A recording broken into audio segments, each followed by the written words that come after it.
Varric had watched 17 species fall to the Drevak swarm. He had recorded their final moments with cold precision, documenting how each civilization crumbled when faced with the endless hunger of the swarm. It was his duty as a Torvani military observer. He did not feel, he only recorded. The Kelsor system was supposed to be another simple observation. The Drevak armada had arrived 3 days ago with over 300 warships. The Galactic Coalition had declared the system lost within hours. Every species with ships in the area had already fled. The only question remaining was how quickly the 4 million refugees trapped on Kelsor Prime would die. Varric stood on the observation deck of the Torvani cruiser Silent Witness, watching the Coalition's last ships disappear into hyperspace. His commanding officer, Fleet Coordinator Marin, stood beside him with all 4 of her arms crossed in frustration. "Another world lost," Marin said. "The Drevak grow stronger with each conquest." Varric said nothing. He had stopped counting the dead long ago. Numbers meant nothing when they grew this large. Then his sensor officer made a sound that Varric had never heard before. It was something between confusion and disbelief. "Coordinator," the officer said. "We are detecting new arrivals from hyperspace. 12 vessels. They are human." Quote, Marin turned sharply. "Human? There must be an error. No species would be foolish enough to enter this system now." But there was no error. Varric watched as 12 human warships emerged from hyperspace in perfect formation. They were small compared to the massive Drevak carriers. They looked like insects approaching a storm. The lead ship was called the USS Relentless. Varric found the name strange. He did not understand why humans named their ships with such aggressive words. A transmission came through on all channels. A human face appeared on the screen. The man was older, with gray hair at his temples and lines around his eyes. His uniform identified him as Commander Daniel Hayes. "This is Commander Hayes of the United Earth Defense Fleet," the human said. His voice was calm, almost peaceful. "We are aware of the situation in this system. We are aware of the Drevak armada. We have not come to retreat." Marin made a sharp noise of disbelief. 12 ships against 300? This is not bravery. This is madness. Varric studied the human commander's face on the screen. He had observed many species facing death. Most showed fear. Some showed acceptance. A few showed denial. But this human showed something different. There was fear in his eyes, yes. Varric could see it. But there was something else too. Something that burned alongside the fear. The Drevak responded to the human transmission with their usual demand: surrender or die. Their leader, a massive creature called the Brood Commander, appeared on screen.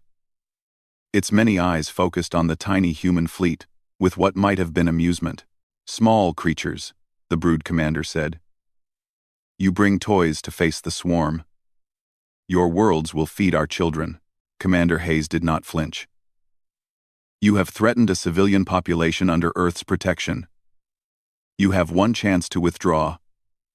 This is your only warning." The Drevak made a sound that was their version of laughter. Every coalition ship monitoring the exchange shared the same reaction. The humans had gone insane. Varric moved closer to the screen, studying the human bridge crew. There was a woman at the tactical station. Her name tag read Lieutenant Commander Lisa Morgan. She was young, perhaps 30 human years. Her hands moved across her console with steady precision despite the situation. Behind her stood a large human male in ground combat armor, Sergeant Kevin Price, according to the identification data. He watched the screen with hard eyes. His jaw tight, there was no fear visible on his face. But Varric noticed how his hand rested on the weapon at his side. Another human entered the frame briefly. A woman with her hair pulled back tightly. Captain Amy Peters, the record showed. She commanded the fighter squadron. She paused to place her hand on Commander Hayes' shoulder, a gesture Varric did not understand. Then she walked off screen, presumably heading to her fighter. "Coordinator," Varric said quietly, "I request permission to transfer to the human flagship." Marin looked at him as if he had grown a second head. You wish to die with them? I wish to observe. That is my function. If these humans intend to fight, I should document it. Marin considered this for a long moment. Very well. But I will not risk this ship to retrieve your body. Varric accepted this. He had never expected to live forever. The shuttle ride to the USS Relentless took only minutes. The humans allowed him aboard without question. A young officer met him at the airlock. Her name was Ensign Nicole Carter, and she looked barely old enough to serve. Her hands were shaking slightly. You are the Torvani observer? She asked. I am. Commander Hayes said to bring you to the bridge. He said you should see everything. She paused, then added something strange. He said someone should remember. Varric followed her through the ship. The corridors were filled with humans preparing for battle. They checked weapons. They adjusted armor. They spoke to each other in low voices. He passed one group gathered around a portable screen. They were looking at images. Photographs. Varric realized. Pictures of other humans. Children. Mates. Parents. The soldiers touched the screen gently before moving on. Another human was writing something on paper. Actual paper. A material Varric had not seen used in centuries. The human noticed his observation. Letter to my wife, the man said. Just in case. You believe you will die, Varric said. The human shrugged. Probably. But those refugees down there have kids. Someone has to give them a chance. Varric did not understand. The mathematics were clear. 12 ships could not defeat 300. These humans were throwing away their lives for strangers they would never meet. He reached the bridge and found Commander Hayes studying tactical displays. The commander looked up as Varric entered. Welcome aboard, Hayes said. I hope your people will share your observations with the galaxy. I will record everything, Varric promised. Hayes nodded slowly. Good. The galaxy should know that we were here. That we tried. He turned back to his displays, then added quietly, and maybe they will understand why. Lisa Morgan spoke from her station. Commander, the Dravac are beginning their approach. They will reach weapons range in 40 minutes. Time until the evacuation ships are ready? 6 hours minimum. Hayes closed his eyes briefly. When he opened them, that strange fire was burning brighter than before. Then we hold for 6 hours. Varric looked around the bridge at the human faces.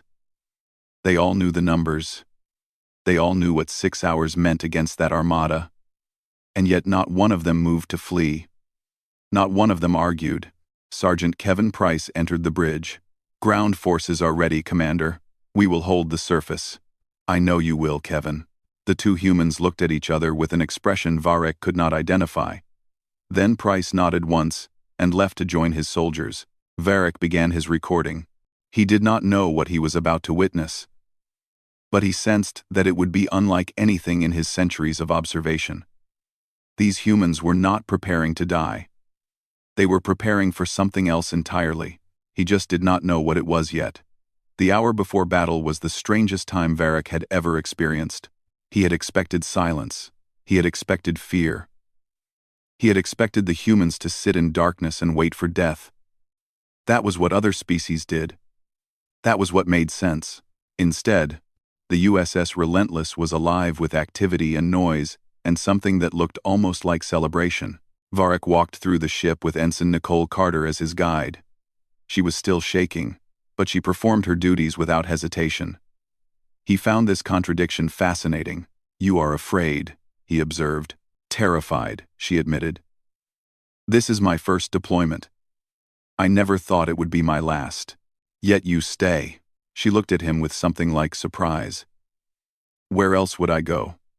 These people are my family now. You do not run from family. They passed the medical bay, where Dr. Paul Hensley was preparing for the wounded. The doctor was a thin man with tired eyes, but his hands moved with quick efficiency. He had transformed the bay into something that could handle mass casualties. We will need every bed, the doctor said when he noticed Varric. And probably the floor too. Tren, you expect many wounded, Varric said. I expect many dead. The wounded are the ones I might save. The doctor paused his work to look directly at Varric. I have been a military doctor for 20 years. I have seen things that would break most people. But I have never seen anything like what is about to happen here. You could leave, Varric said. Medical personnel are often given safe passage. The doctor smiled sadly. And who would take care of my people when the shooting starts? No, I stay where I am needed. Varric recorded everything but understood nothing. They found Sergeant Kevin Price in the cargo bay, addressing his ground troops. There were perhaps 200 of them. They would face thousands of Dravok on the surface. Price stood on a crate so everyone could see him. He was a large man with scars on his face and arms.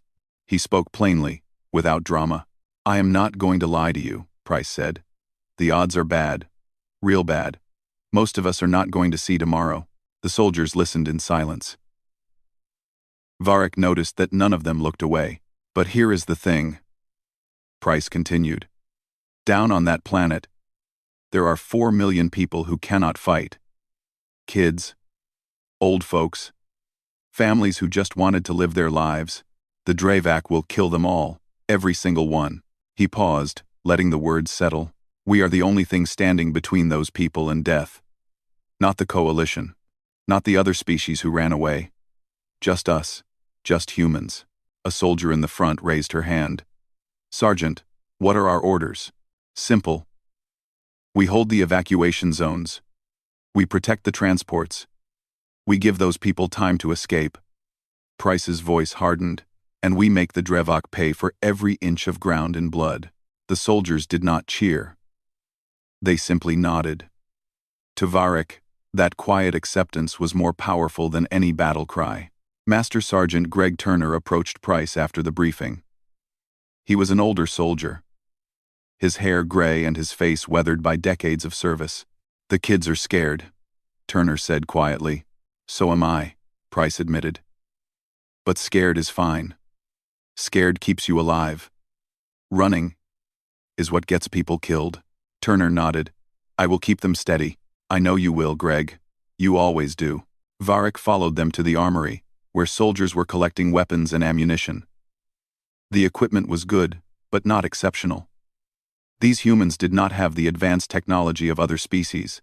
What they had was standard military gear. Well maintained, but ordinary. Your weapons are inferior to Dravak technology, Varric observed. Price looked at him with those hard eyes. So you are at a disadvantage. We are always at a disadvantage. Humans are smaller, weaker. Our tech is average at best. Price picked up his rifle and checked it with practiced ease. But we have something the Dravak do not have. What is that? Price smiled grimly. We do not know when to quit. Varric returned to the bridge as the final hour approached. Commander Hayes was still at his station, studying the enemy fleet. Lisa Morgan worked beside him, running simulation after simulation. Commander, Morgan said, I have found a weakness in their formation. If we strike here, she pointed to a spot on the display, we can break their coordination. Show me. She explained her plan. It was aggressive, reckless. It would cost ships and lives. But it would hurt the enemy badly. Hayes listened carefully. When she finished, he nodded slowly. Do it. Transmit the attack plan to all ships. Yes, Commander. Varric moved closer. Your plan requires your ships to take heavy damage. Hayes looked at him. Yes. Your casualties will be extreme. Yes. And yet you proceed. Hayes was quiet for a long moment. When he spoke, his voice was soft. Do you know what I was before I joined the military? I was a teacher. Elementary school. Small children. He smiled at the memory. They used to bring me drawings, pictures of their families, their pets, their dreams. Varric did not understand the relevance. There are children on that planet, Hayes continued. Children who draw pictures and dream about the future. Children who have never hurt anyone. The Dravak will kill them all. Not because they have to. Not because it serves any purpose. Just because they can. His voice grew harder. I cannot stop the Dravok. I know that. But I can give those children a chance. I can buy time for them to escape. And that is worth everything I have. The ship's communication system crackled. A voice came through, singing. It took Varric a moment to realize it was coming from multiple ships. The humans were singing together. It was a simple song, something about a home and a place where troubles could not follow. The melody was slow and sad, but also strangely hopeful. Ensign Carter stood at her station, tears running down her face as she sang. Lisa Morgan's voice joined the others, steady and clear. Even Sergeant Price, watching from the back of the bridge, mouthed the words silently. Varric recorded it all. But he could not make sense of it. These people were about to die. They knew it with absolute certainty. And yet they stood together and sang. When the song ended, there was silence. Then Commander Hayes spoke. All hands, battle stations. May God be with us all. The lights on the bridge shifted to combat red. Officers took their positions. Weapons systems came online. Captain Amy Peters's voice came over the comm from the fighter bay. Alpha Squadron ready for launch. Give us the word, Commander. Stand by, Amy. You will know when. Through the view screen, the Drevok Armada began to move. 300 ships advancing like a wall of death. They moved with the confidence of predators who had never known defeat. Varric felt something he had not felt in centuries. Fear. Not for himself, but for these strange creatures who had welcomed him aboard their doomed ship. Commander, Morgan said.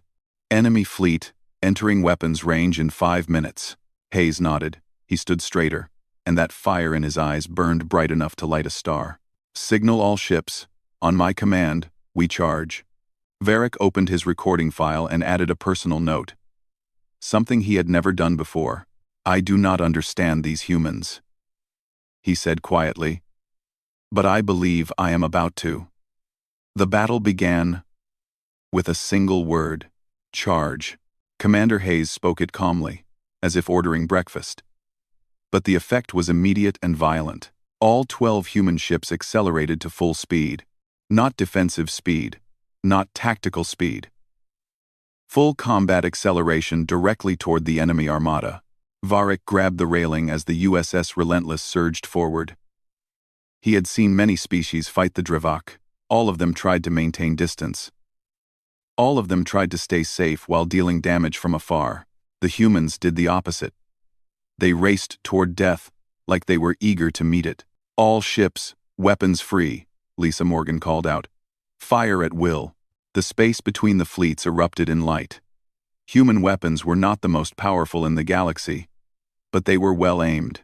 The first volley struck the forward Drevak ships with precise accuracy, but it was not the weapons that shocked Varric. It was the speed. The humans did not slow down. They kept accelerating, pushing their engines beyond safe limits.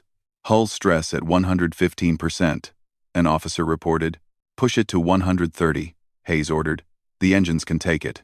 Commander, that exceeds safety limits.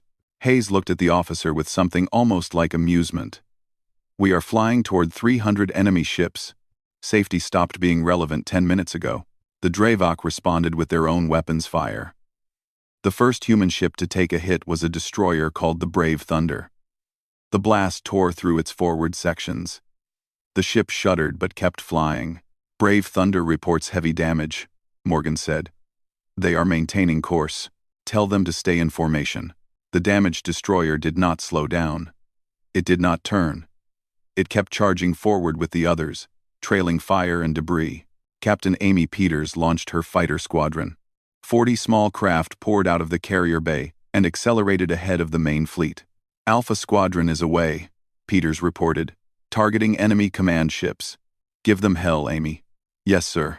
Varric watched the tiny fighters race toward the massive Drevak carriers.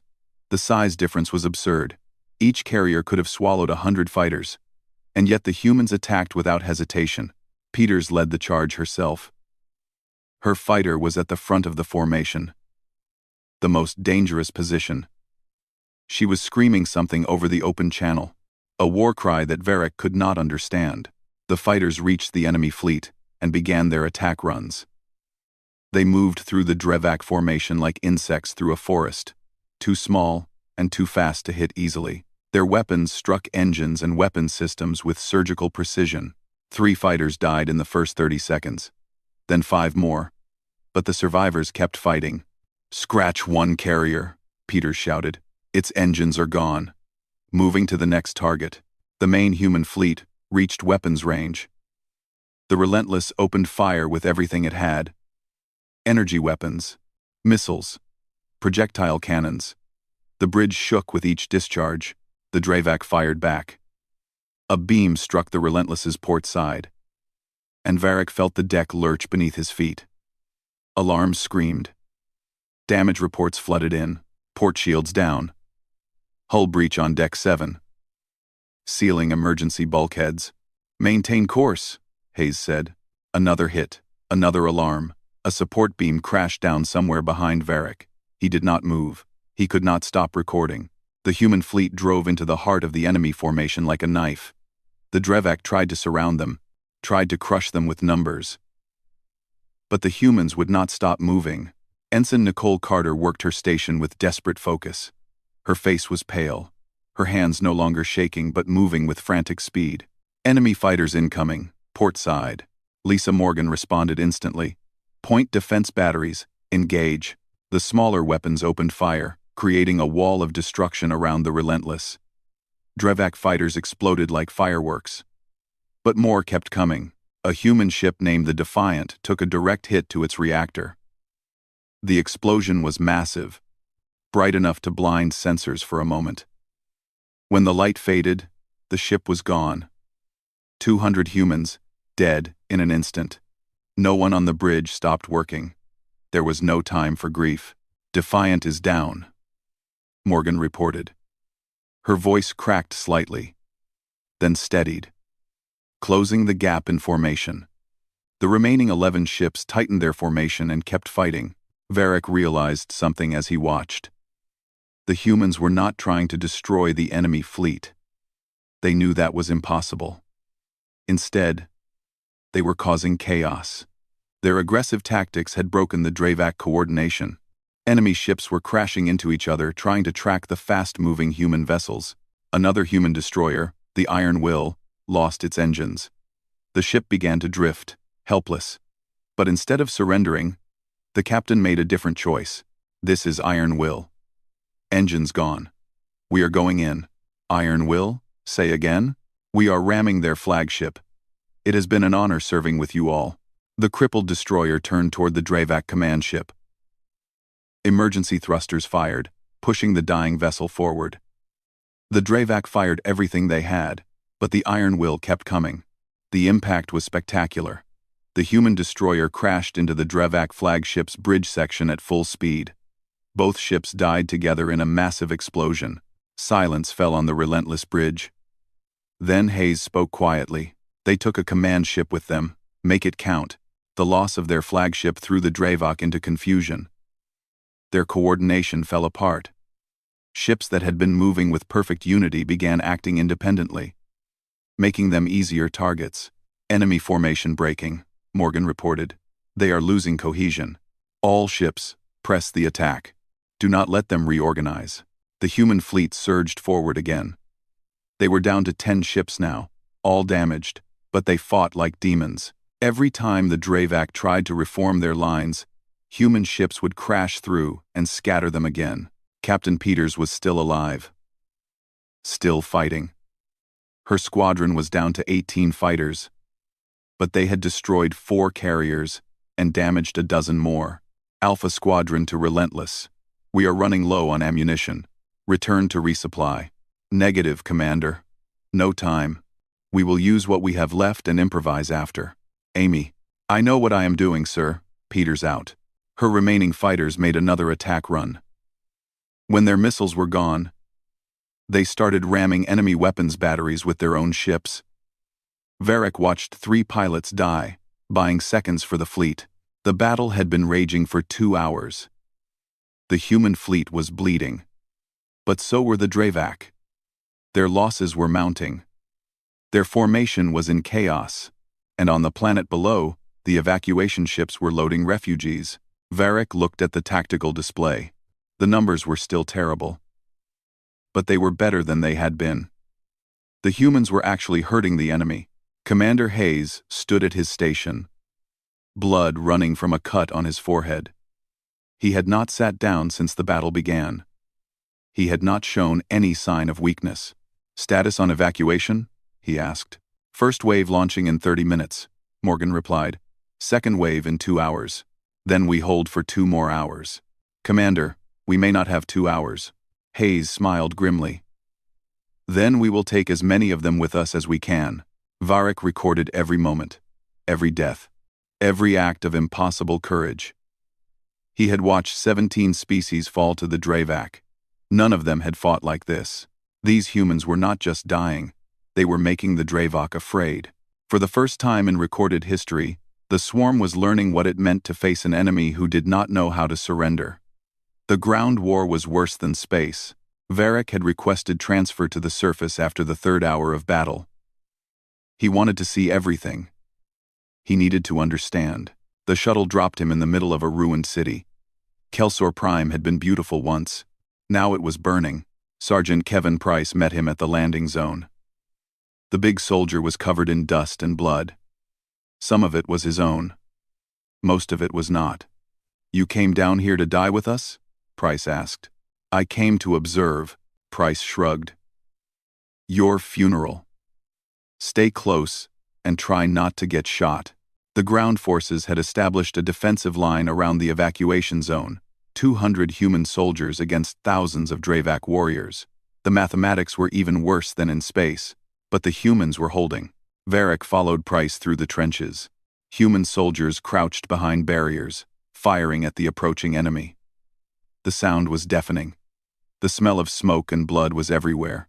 A young soldier fell beside Varric, hit by enemy fire. The man was still alive, clutching his stomach. A medic appeared from nowhere and began treating him. "You are going to be fine," the medic said. "Just hold on."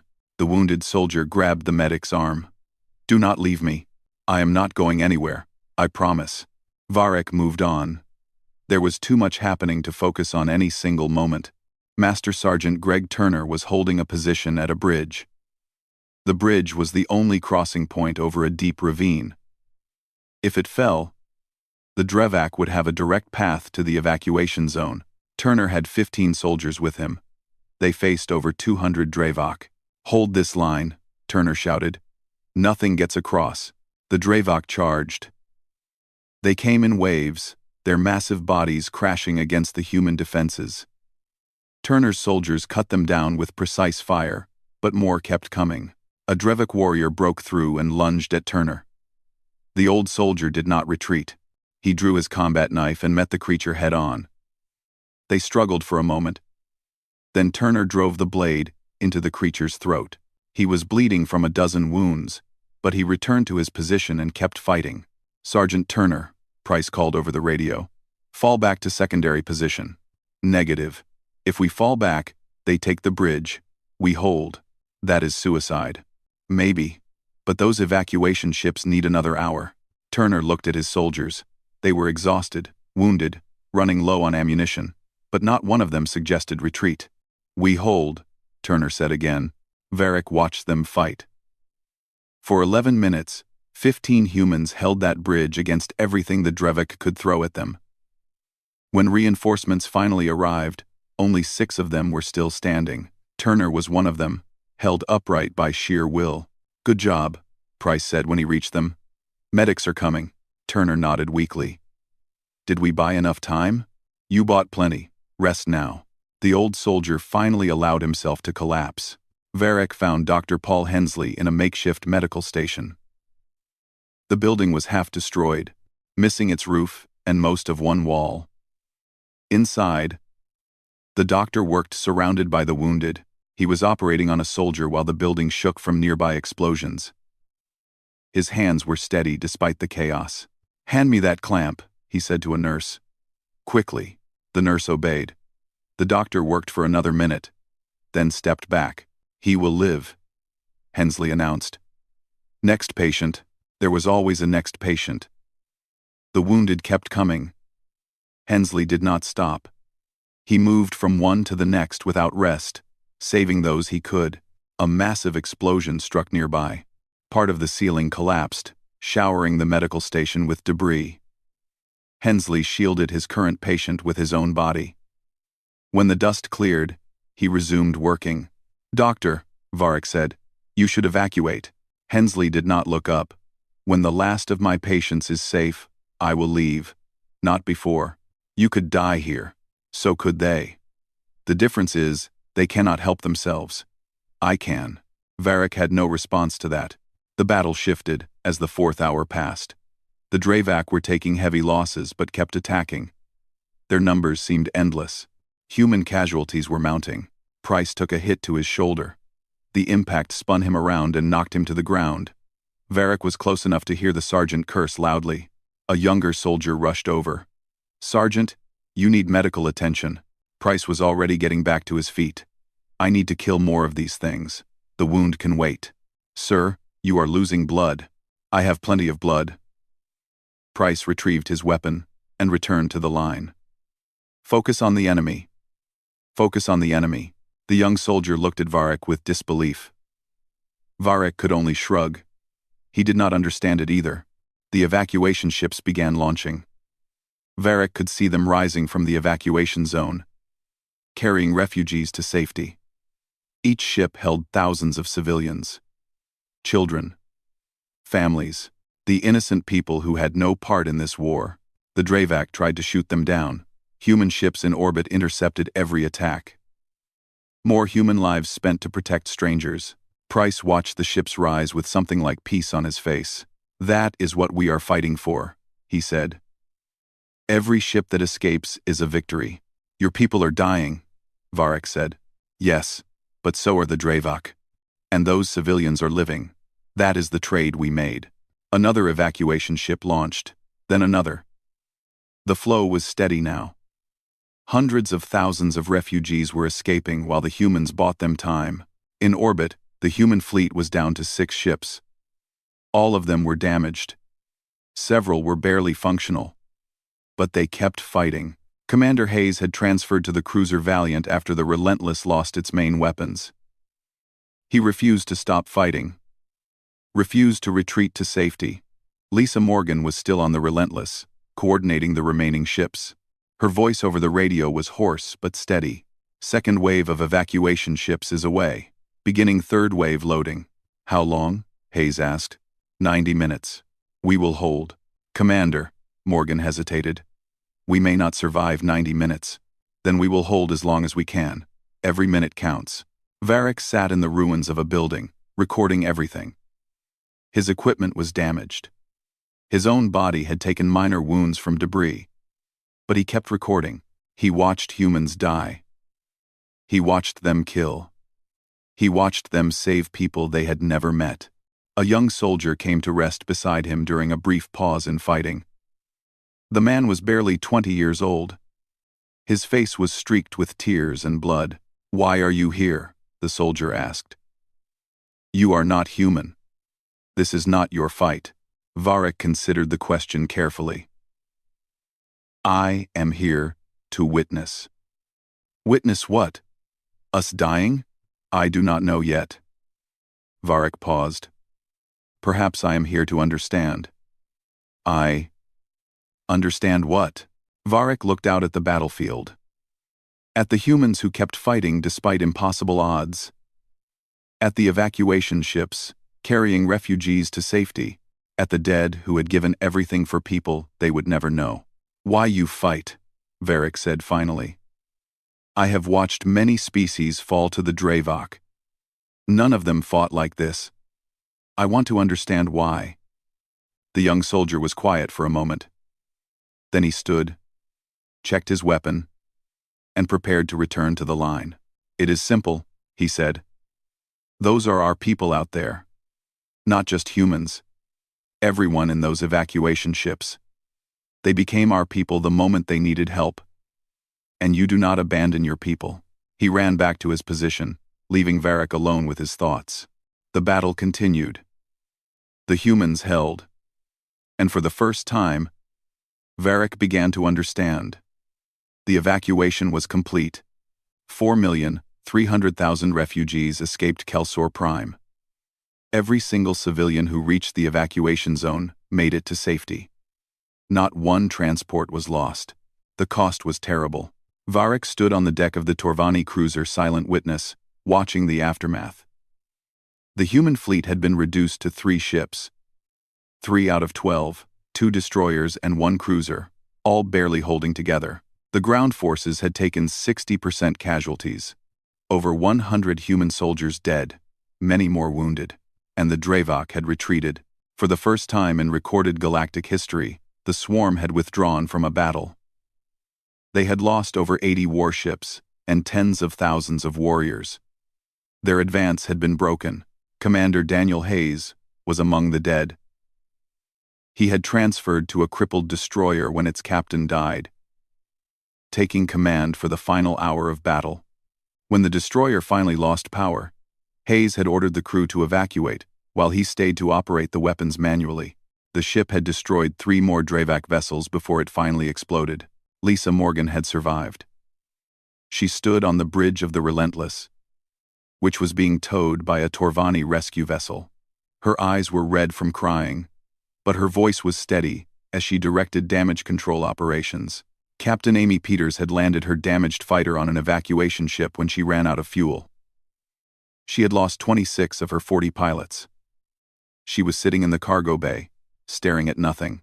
Sergeant Kevin Price had been carried off the battlefield by his own soldiers after he finally collapsed from blood loss.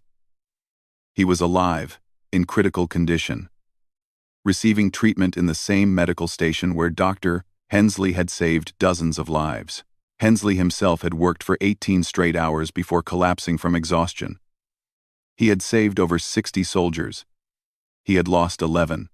Master Sergeant Greg Turner would survive his wounds. He was already arguing with the doctors, demanding to check on his soldiers instead of resting. Ensign Nicole Carter was in the memorial list. She had died when a Dravak beam struck her station during the final hour.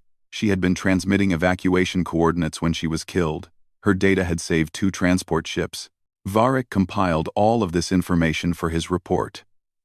He spent hours going through records, interviewing survivors, documenting every detail of the battle. Then he sat down to write his conclusion. He stared at his screen for a long time. He had written hundreds of these reports. He had documented the fall of 17 civilizations. He knew how to write about defeat and death and despair. He did not know how to write about this. Finally, he began. To the Torvani High Command and the Galactic Coalition Council. This is Military Observer Varric, submitting my report on the Battle of Kelsor Prime. He paused, searching for words. I have witnessed 17 species fall to the Dravak swarm. I have documented their final hours with precision and objectivity. I believed I understood the nature of war and the limits of biological resistance to superior force. I was wrong. The humans who fought at Kelsor did not behave like any species I have ever observed. They did not fight for territory. They did not fight for resources. They did not fight for survival. They fought for people they had never met. They died for strangers. They charged into certain death because children they would never know might have a chance to live. This defies all tactical logic. No species should sacrifice itself for those outside its immediate genetic group. No soldiers should choose death over retreat when escape is possible. The mathematics of evolution do not support this behavior. And yet I watched it happen. I watched humans sing together before battle, knowing they would die. I watched a destroyer captain ram his crippled ship into an enemy carrier. I watched a sergeant hold a bridge for 11 minutes, with wounds that should have killed him. I watched a doctor operate on the wounded, while explosions collapsed the building around him. I watched, and I did not understand. Varric stopped writing. He stood and walked to the observation window. The remnants of the battle floated in space before him. Debris, bodies, the twisted metal of destroyed ships, and in the distance, the lights of the refugee convoy disappearing into hyperspace. 4 million lives saved. He returned to his report. I understand now. Humans do not fight like other species because they do not see war the same way. To them, A battle is not about winning or losing. It is about what they protect. It is about who they save. Every human who died at Kelsor made a choice. They chose to value other lives above their own. They chose to stand between the innocent and death. They chose to give everything they had for people who would never know their names. This is not weakness. This is not foolishness. This is something far more dangerous. The Dravok conquered 40 civilizations by making them afraid. By showing them that resistance was pointless. By proving that no force could stand against the swarm. The humans were not afraid.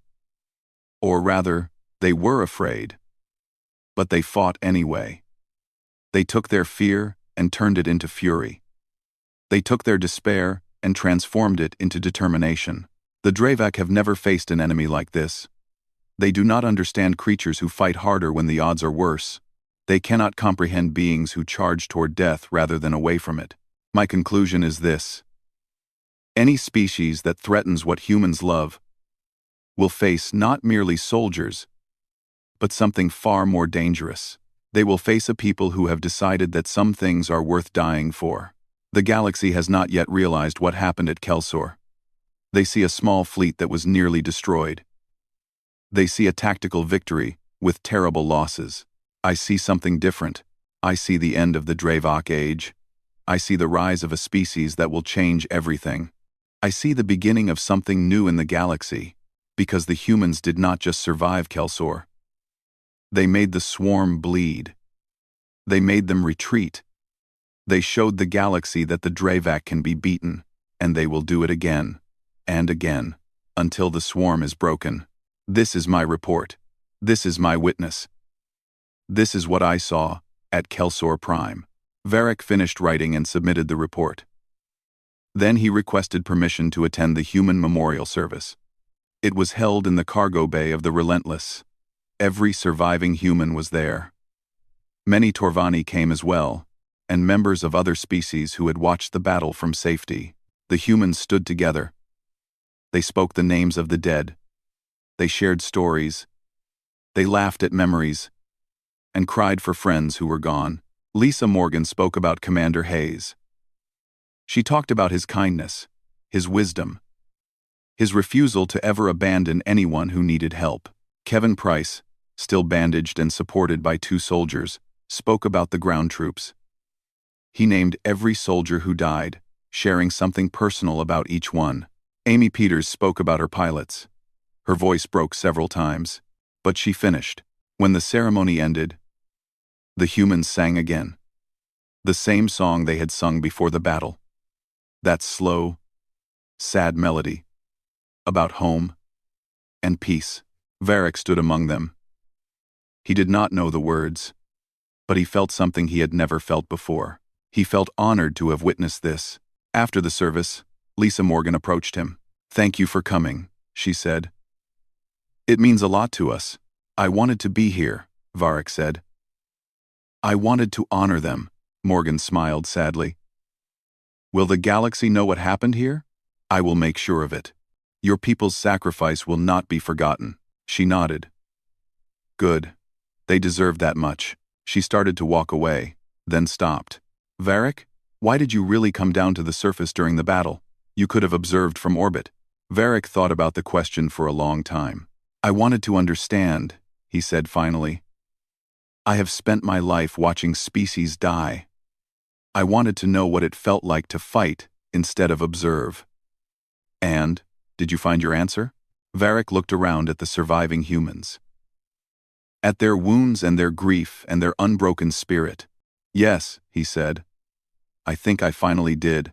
He filed his report and requested a new assignment. He no longer wanted to watch from the safety of his ship. He wanted to stand with the humans the next time they charged into battle. Because now he understood why no species stood a chance against them. They were not just fighters. They were not just soldiers. They were the galaxy's first true defenders, and they had only just begun.